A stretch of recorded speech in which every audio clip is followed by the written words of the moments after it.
ربنا آتنا في الدنيا حسنة وفي الآخرة حسنة وقنا عذاب النار.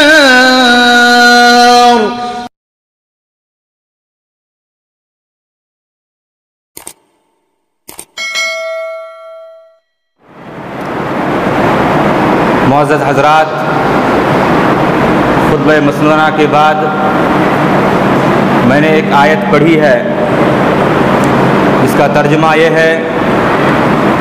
کہ لقد من اللہ علی المؤمنین اذ بعث فیہم رسولا من انفسہم، کہ تحقیق کہ میں نے مومنوں پر بڑا احسان کیا ہے کہ ہم نے انہی میں سے ایک رسول بھیجا، یتلو علیہم آیاتہ، جو ان پر آیتوں کی تلاوت کرتا ہے، وَيُزَكِّيهِمْ بِهَا، اور ان کا تزکیہ کرتا ہے، وَيُعَلِّمُهُمُ الْكِتَابَ وَالْحِكْمَةَ، اور انہیں کتاب و حکمت کی باتیں سکھاتا ہے، وَإِنْ كَانُوا مِنْ قَبْلُ لَفِي ضَلَالٍ مُبِينٍ، اور یہ لوگ نبی کی بعثت سے پہلے کھلی گمراہی میں تھے۔ حضرات، یہ ربیع الاول کا مہینہ ہے، اور یہ وہ مہینہ ہے جس میں ہمارے آخری نبی جناب محمد الرسول اللہ صلی اللہ علیہ وسلم کی ولادت ہوئی ہے۔ اس ناحیے سے یہ مہینہ یقیناً اگر دیکھا جائے تو بہت اہمیت کا حامل ہے۔ آج ہم اسی موضوع پر گفتگو کریں گے، اور اس ماہ میں عید میلاد النبی کے سلسلے میں جو مروجہ شکلیں ہیں ہمارے سماج کے اندر، ہمارے معاشرے کے اندر جو چیزیں پھیلی ہوئی ہیں، انشاءاللہ میں قرآن و حدیث کی روشنی میں اسی سلسلے میں چند باتیں آپ کے سامنے رکھنا چاہتا ہوں۔ دعا کریں اللہ رب العزت سے کہ اللہ رب العزت مجھے صحیح صحیح کہنے اور آپ حضرات کو اس پر عمل کرنے کی توفیق عطا فرمائے، آمین۔ حضرات، یہ سچ ہے کہ جناب محمد رسول اللہ صلی اللہ علیہ وسلم کی پیدائش اس ماہ میں ہوئی ہے،